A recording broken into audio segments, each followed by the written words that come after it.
This young guy is paid to catch a thief, but soon he realizes that the thief is not an ordinary criminal, but a warrior who has the power to destroy the whole universe. Long time ago, in an alternate universe, there was chaos in both the mortal and immortal worlds. Battle raged and thousands were slaughtered. Finally, the humans and immortal lords of heaven united to get out of this calamity. The order of the lords was set, and each one carved a home in rock. In this way, the world returned to peace. But it is not for a long time, and when the disaster returns, only one man can stop that. It's Erlang Shen. He is currently working as a bounty hunter, and he catches wanted criminals for money. But for the past few months, his team hasn't gotten a single job, and they are starving. They have been flying around to find work, but they can't do it any longer, as they are also running low on fuel. Erlang Shen was trying to figure out a solution when he suddenly received a letter. It's a job invitation. They need to catch a man in a nearby realm, but the payment is really low. Erlang Shen agrees anyway, as it will be better than starving. They arrive at their destination, and Erlang Shen starts looking for his target. He eventually finds him, but it's a young immortal boy paired up with a scary demon. Erlang Shen explains that he is just doing it for money, but the boy still gets triggered and sends the demon to kill Erlang Shen. He underestimated his enemy. Erlang Shen is a skilled fighter, and he defeats the demon in just one blow. Afterward, he proceeds to complete his job, but the boy flies away in his jet. Erlang Shen also grabs his jet and rushes after the target. He is just inches away when he runs out of fuel. Luckily, his teammates reach there for help. After getting captured, the boy starts begging for release and even offers 5 times more money than the payment Erlang Shen will get. However, Erlang Shen doesn't cheat and gets the boy arrested. After receiving the payment, he goes back to his ship, but another client is already waiting for him there. This time, it's a beautiful lady that seems to belong to a rich family. She wants Erlang Shen to catch a thief who stole her sister's treasure. Erlang Shen doesn't reply because the lady is not giving him the full details. The lady gives up and decides to share the whole story. Her name is Wan Luo. She was really close to her sister, but her sister suddenly disappeared 12 years ago. All she left behind was a family heirloom. It's a magical lantern which holds great powers. After stealing the lantern, the thief named Chen Xiang flew to the Square Pot Fairy Island. Wan Luo offers a good payment, so Erlang Shen agrees to this job, but he wonders, despite being so rich, why she has chosen a cheap bounty hunter like him. After she leaves, Erlang Shen starts preparing to fly to the Square Pot Fairy Island. He has no idea how dangerous the thief is. After stealing the lantern, Chen Xiang sneaks into a ship to get the magical fuel. He triggers a fight among the pirates and uses this chance to get to the basement where the fuel is kept. It's guarded by a giant monster with several eyes. Chen Xiang doesn't get scared at all and attacks the monster. After defeating him, he uses a special container to suck in all the magical fuel. Once his job is done, he escapes the ship before anyone can catch him. Meanwhile, Erlang Shen reaches the Square Pot Island and stops at a casino to have a drink. There, he meets a monkey warrior who recognizes Erlang Shen right away. He tells everyone that Erlang Shen is the legendary warrior Yang Jian. Almost 12 years ago, Yang Jian's sister, the goddess Yang Jian, fell in love with a mortal which was against the laws of heaven. As a punishment, Yang Jian trapped her under Mount Hua, but Yang Jian fought back using the magical lotus lantern and blinded Yang Jian's all-seeing third eye and also took away his magical powers. The monkey makes fun of Yang Jian for being a ruthless brother, but Yang Jian doesn't say a word. The monkey and his mates were arrested years ago, and now they are ready to take their revenge because Yang Jian is not powerful enough to beat them. Luckily, Yang Jian's old friends, the Mo brothers, save him. They heard about Yang Jian's job and advised him to stay away from Chen Xiang. However, Yang Jian is not afraid and leaves the casino to continue his mission. He passes by Chen Xiang without knowing who he is. Chen Xiang is surrounded by the pirates from whom he stole the magical fuel. He gives the fuel to Yang Jian and starts fighting the pirates. Yang Jian has to fight too because the pirates assume that he is Chen Xiang's partner. After the fight, Chen Xiang asks back for the fuel and leaves. The Mo brothers are passing by the bridge and notice Yang Jian. They are surprised that Yang Jian still hasn't figured out the real identity of Chen Xiang. He is one of the disciples of their spiritual master, Yu Ding. They advise Yang Jian to visit the master to know the whole truth. Master Yu Ding is delighted to see him after such a long time and asks about his third eye. Yang Jian was just a baby when Yu Ding took him in as a disciple. 12 years ago, he sealed the Lotus Peak, but the heaven realm is getting weak since then, and the demons arose. Yang Jian asks about Chen Xiang, and his jaw drops after knowing that Chen Xiang is his nephew, whom he brought to the master himself. Yu Ding never thought that Chen Xiang would turn into a murderous traitor. He joined hands with another rebellious disciple, Shen Gongbao, and killed the head disciple. Yu Ding preserved the dead body to find a way to cure it. Meanwhile, Chen Xiang escaped the temple and stole the magic lotus lantern. After getting the magic fuel, he meets Shen Gongbao and asks for the next steps. Shen Gongbao tells him to get the lid. Moreover, he also reveals that Yang Jian is his uncle who trapped his mother in the Lotus Peak. If Chen Xiang turns on the lantern again, he can save his mother. Shen Gongbao has completely brainwashed Chen Xiang and made him believe that Yang Jian and all the other disciples are his enemies. On the other hand, Yang Jian himself is confused about what's happening. To get the answers, he goes to meet Wan Luo, who gave him this task. When he reaches her realm, Wan Luo is busy giving a flying dance performance, the most skillful and elegant one has ever seen. After the performance, Wan Luo returns to her room and gets shocked to see Yang Jian there. He still feels a connection with her and wonders where they have met before. But first of all, he needs to know about the lantern. He asks Wan Luo why she lied about the lantern. Instead of answering, Wan Luo uses a special magic to put Yang Jian to sleep. In his dream, he sees his late mother who tells him to split the mountains. When he wakes, Wan Luo is already gone, but she left a note that tells the address where Chen Xiang can be found. Yang Jian immediately reaches there and recalls the time when he left his nephew at the temple.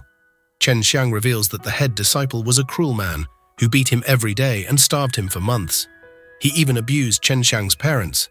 Yang Jian feels sorry to hear this and explains that he had no idea of the situation. The master told him not to meet his nephew during his training. Therefore, Yang Jian couldn't keep a check.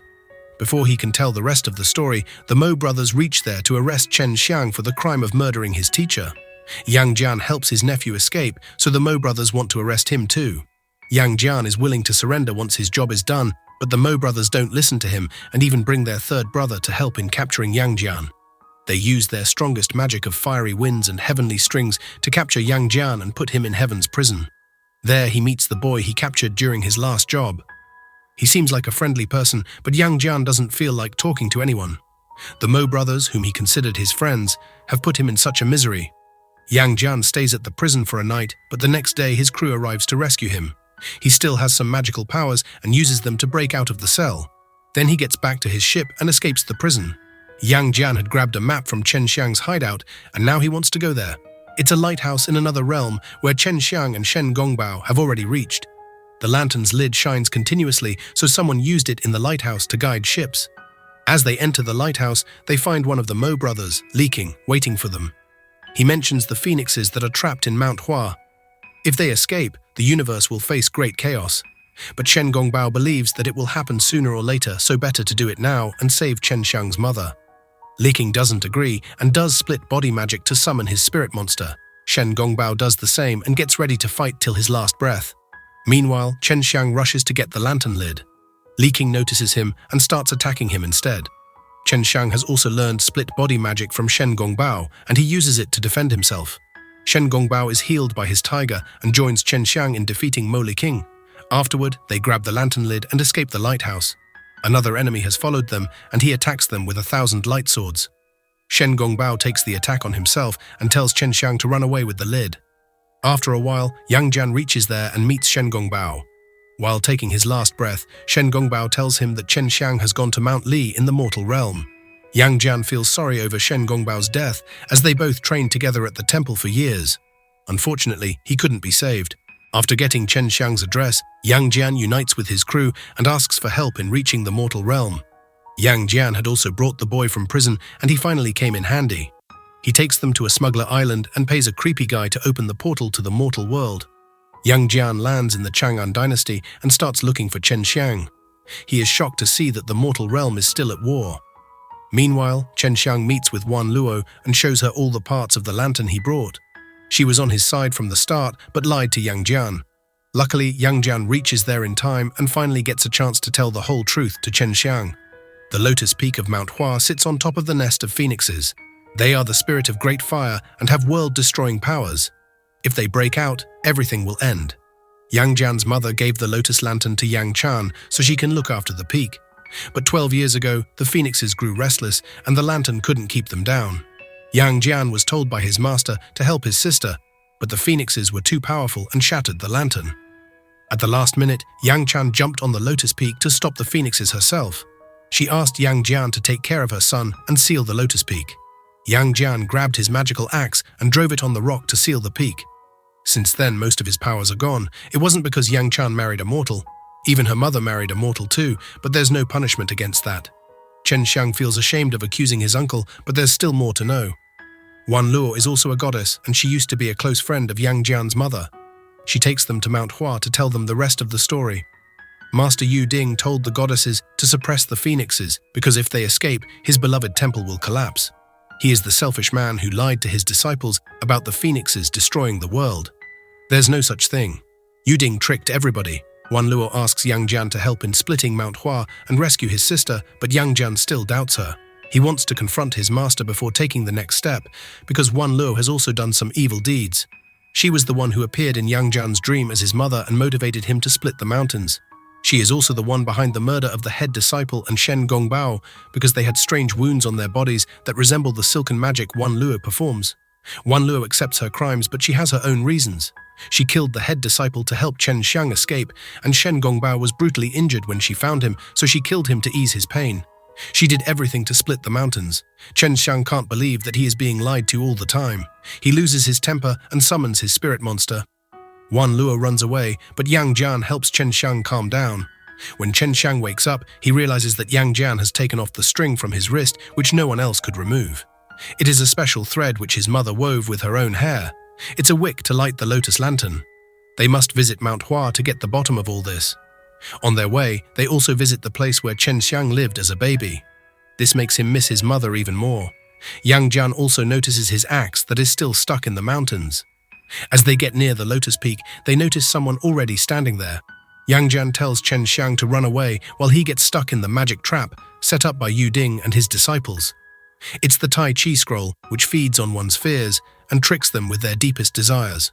Poor Yang Jian keeps traveling through his bitter past and witnesses the time when his mother sacrificed herself to seal the lotus peak. She said that the destiny of the women in their family is to hold down the mountains and secure peace in the world. Then Yang Jian shifts to the time when his master made him split Mount Tao, but it didn't bring back his mother. Then he was ordered to secure Mount Hua. In this way, Yu Ding kept using Yang Jian to fulfill his own needs. The mothers of his family sacrificed themselves to suppress the phoenixes, while the sons struggle all their lives to split the mountains. The phoenixes may bring chaos, but only after that, the eternal peace will return. However, Yu Ding is not willing to sacrifice his beloved cave for that. Yang Jian can't believe how selfish his master is. He also tried to keep Chen Xiang unaware of his origin, so he never tried to split the mountains, and now he will kill all of them to protect himself. Saying this, Yu Ding also traps Chen Xiang and Wan Luo in the scroll and orders his disciple to attack them. Luckily, Chen Xiang has brought the lotus lantern with him, and he uses its power to defend themselves. Yang Jian notices the phoenixes partially escaping the seal. He uses their powers to open his third eye and escape the scroll. Afterwards, he summons his spirit monster to defeat his enemies. Yu Ding and his disciples also summon their spirits and attack Yang Jian together. Yang Jian has become more powerful than ever, and he finally pulls out his axe from the mountains. Then he uses it to split the seal and free the phoenixes. Once the smoke subsides, Chen Xiang immediately starts looking for his mother. As soon as he sees her, he rushes to hug his mother, but she is just an illusion.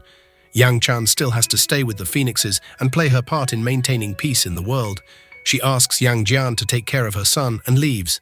Chen Xiang cries in pain and yearns for his mother's love. Yang Jian tells him that his mother has already become one of the phoenixes. As long as Chen Xiang is here and there's life on earth, Yang Jian will come back.